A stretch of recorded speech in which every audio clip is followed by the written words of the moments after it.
The pharaohs had a huge impact on Egypt. They were the religious leader of the country, the financial leader, the war leader. They kept food prices down. They kept alliances between Egypt and other countries. They kept the people happy and the gods happy. They also built huge monuments. Ramses II was a great warrior. During his 4 years as pharaoh, Ramses fought to regain the territory in Africa and Western Asia. Ramses II was also a great builder. He built many temples throughout his empire. The pharaoh Khufu built the Great Pyramid of Giza without using any slaves. The Great Pyramid of Giza is one of the most famous structures that have ever been built. It is one of the 7 wonders of the ancient world and the only one still standing. Hatshepsut was the first wife of Thutmose II. When Thutmose died, Hatshepsut proclaimed herself pharaoh, making her the first woman to rule ancient Egypt. During her reign, the Egyptian economy flourished and she expanded trading relations. She built many magnificent temples and other buildings. Finally, the love story between Mark Antony and Cleopatra VII is very well known. Hearing a false report that Cleopatra had killed herself, Mark Antony killed himself by falling on his sword. With Octavius' army set to capture her, Cleopatra also killed herself. This love story gave inspiration to one of the most famous plays in history, Romeo and Juliet.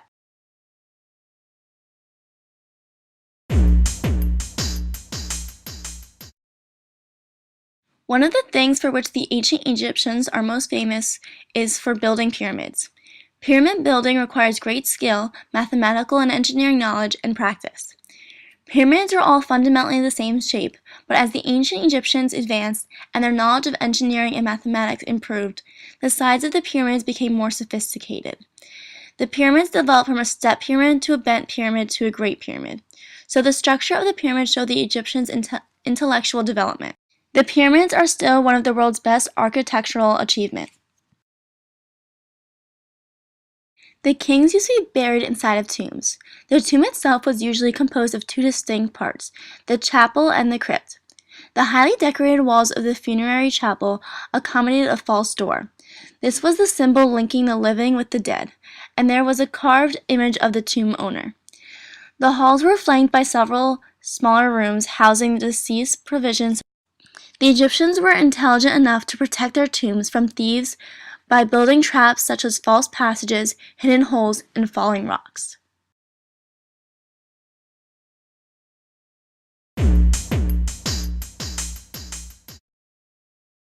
The ancient Egyptians developed a sophisticated and unique written language that we call hieroglyphs. Hieroglyphs are pictures and symbols that stand for letters, sounds, objects, and ideas. Ancient Egyptian hieroglyphs were complex. Think of all the words that you know that would be hard to explain by just using a picture. How would you show fairness or dishonesty? They use something called determinatives. A determinative is a picture that tells the reader that the idea being expressed is abstract or very hard to show with just a picture. The Rosetta Stone was an inscription in 3 languages that allowed Egyptologists to finally decipher hieroglyphics. The Rosetta Stone is a stone with Egyptian and Greek writing on it using 3 scripts: hieroglyphic, Demotic, and Greek. The 3 texts contain the same content. It recognized that Egyptian texts use alphabetic and non-alphabetic signs alongside each other.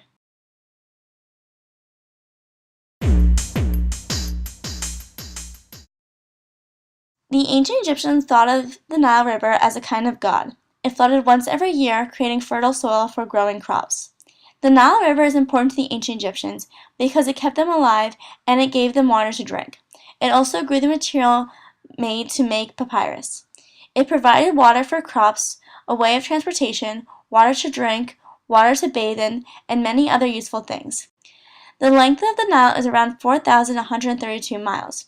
It is the longest river in the world. The Nile has a strong history in the ancient Egyptian civilization. Most of the historical sites of ancient Egypt are situated along the banks of the Nile River.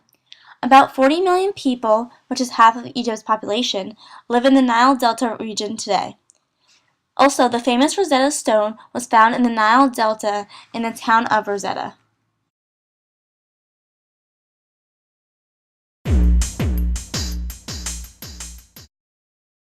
A mummy is a dead body that has been intentionally preserved. There are lots of different ways to preserve a corpse, but nobody did it as well as the ancient Egyptians.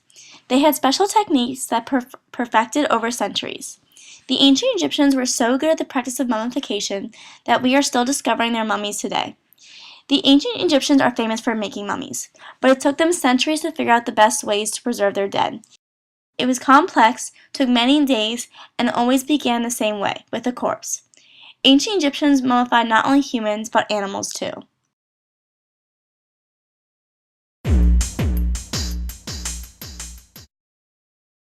The ancient Egyptians believed in an afterlife that was a heavenly place. The ancient Egyptians called this heavenly place the land of the two fields. Crime was very low in ancient Egypt because someday, after a good life, everyone wanted to travel to the land of the two fields to enjoy their afterlife. To spend eternity in the afterlife, you had to have a preserved body. This is why grave robbing was the most horrible crime in ancient Egypt. Grave robbers not only stole someone's wealth, they stole their chance to live happily ever after in the land of the two fields. Their beliefs led to the creation of complex tombs with hidden passageways and detailed mummification techniques.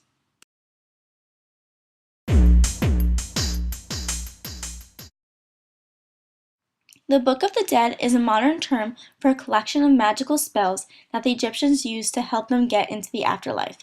They imagined the afterlife as the kind of journey you had to make to get to paradise, but it was quite a hazardous journey, so you needed magical help along the way.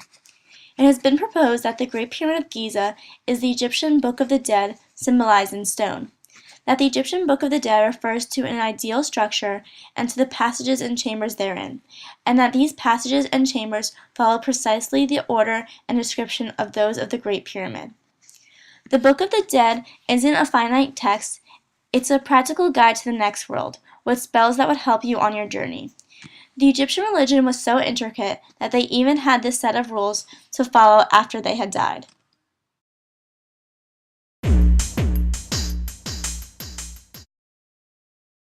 The purpose of the Sphinx is not known for sure, but it is hypothesized that the Sphinx protected the Great Pyramids of Giza and the pharaohs held inside.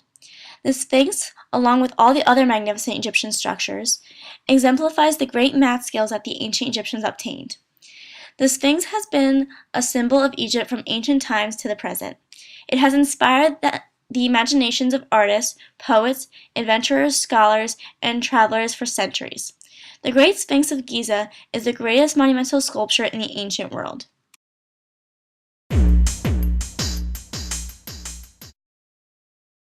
There was no gender discrimination in the ancient Egyptian society, but the working class, wealthy class, and the royal classes were the three basic classes that are observed due to the different clothing style. The royal image of the ancient Egyptian civilization is portrayed as a symbol of beauty and self-confidence. The most interesting thing about the ancient Egyptian civilization is their keenness towards fashion. Both men and women used to apply eye makeup as well. Both men and women were very active in wearing different styles of jewelry. Since the ancient Egyptian civilization was a very superstitious civilization, they used to believe on luck and luck stones.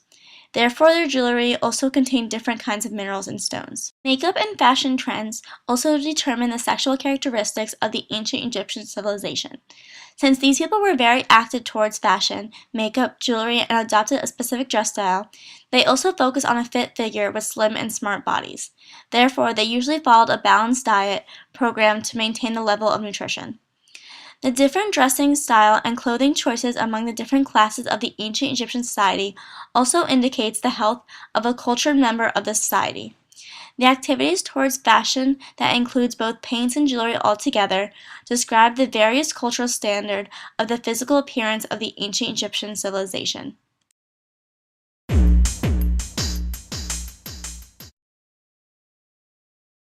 The Egyptian military readily adapted enemy weapons and technologies, becoming a powerhouse of the ancient world and one of the great military forces of history. They were defended naturally from attack by geography and united as a people. The Egyptians had the advantage of being ethnically and culturally unified. Egypt was unified under their pharaoh. For hundreds of years, the Egyptians prospered, their cities not even requiring defensive walls, and their people secure. Their use of the horse-drawn chariot is most commonly cited as their greatest military advancement over the Egyptians. The chariots were the masters of the battlefield during the day, providing both speed and long-range attacks. The Egyptians preferred to use their chariots to stay out of range of their opponents while devastating them with arrows. They retrained their army, adopted the deadly composite bow, and built light, fast war chariots to their own specifications.